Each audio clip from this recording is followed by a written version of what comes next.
Live from the world's capital markets, here are the financial headlines, brought to you by Legion Academy.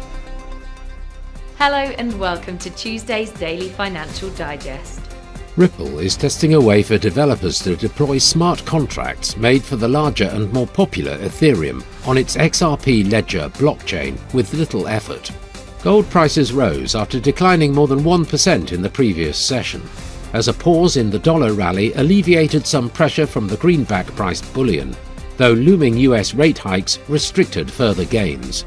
Wall Street's main indexes jumped as Bank of America led gains among lenders after reporting better-than-expected results that were underpinned by the Federal Reserve's rapid rate hikes. The dollar got a slight bump of 0.2% against the yen in the last session.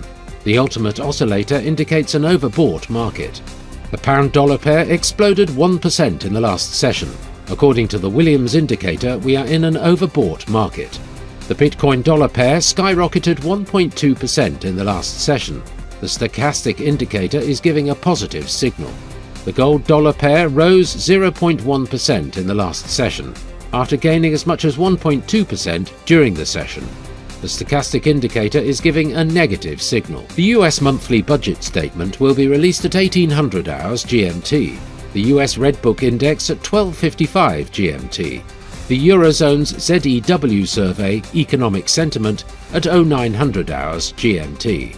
Germany's ZEW survey Current Situation will be released at 0900 hours GMT, the UK's 30Y bond auction at 0930 GMT.